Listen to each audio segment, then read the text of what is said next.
సామర్థ్యము మరియు నిష్పత్తి ఎఫిషియన్సీ రేషియో గురించి మాట్లాడదాం. Welcome to time and work. పరీక్షలో తరచుగా వచ్చే ప్రశ్న ఏ కంటే బి 2 రెట్లు వేగంగా పనిచేస్తాడు అని ఇలాంటి ప్రాబ్లమ్స్ చూడగానే మనకు మైండ్ బ్లాక్ అవుతుంది కదా! కానీ మన లడ్డూ లాజిక్‌లో ఇది అసలు సమస్యే కాదండి. ఇక్కడ ఒక చిన్న రూల్ గుర్తుపెట్టుకోండి. ఎఫిషియన్సీ అంటే ఏమిటి? వాడు రోజుకి ఎన్ని లడ్డూలు తింటున్నాడు? ఏ అనేవాడు బి కంటే 2 రెట్లు వేగంగా పనిచేస్తున్నాడు అంటే బి ఒక లడ్డు తింటే ఏ ఆడు అదే టైంలో 2 లడ్డూలు తినేస్తాడు. ఇప్పుడు ఒక ప్రాబ్లమ్ చూద్దాం. ఏ మరియు బి కలిసి ఒక పనిని 12 రోజుల్లో పూర్తి చేస్తారు. ఏ సామర్థ్యం బి కంటే 2 రెట్లు ఎక్కువ అయితే ఏ ఒక్కడే ఆ పనిని ఎన్ని రోజుల్లో చేస్తాడు? మన బాక్స్‌లో ఎన్ని లడ్డూలున్నాయని కనుక్కున్నాం మనం కనుక్కుంటే చాలు.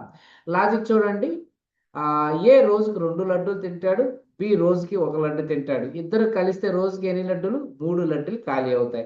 మరి ఈళ్ళిద్దరు కలిసి 12 రోజుల్లో తిన్నారు కదా! అంటే ఆ బాక్స్‌లో 12 ఇంటూ 3 ఎంత? 36 లడ్డూలు ఇప్పుడు ఖాళీ అయిపోయినాయి. అంటే 36 లడ్డూలని ఏ ఒక్కడే తినాలి కాబట్టి ఏ స్పీడ్ ఎంత రోజుకి? 2 లడ్డూలు.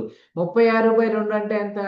సో, 18 రోజులు. అదే బికైతే ఎన్ని రోజులు పడుతుంది? 36/1 అంటే నియర్‌గా 36 రోజులు పడుతుంది.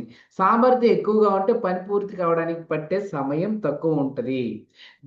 రేపొచ్చేసరికి రోజు విడిచి అంటే ఆల్టర్‌నేటివ్ డేస్ లడ్డూలు ఎలా తినాలో చూద్దాం. ఈ వీడియోని మీకు చాలా చాలా బాగా ఉపయోగపడుతుందనుకుంటున్నా. జస్ట్ కంప్లీట్‌గా ఫాలో అవ్వండి మనల్ని. Thank you very much.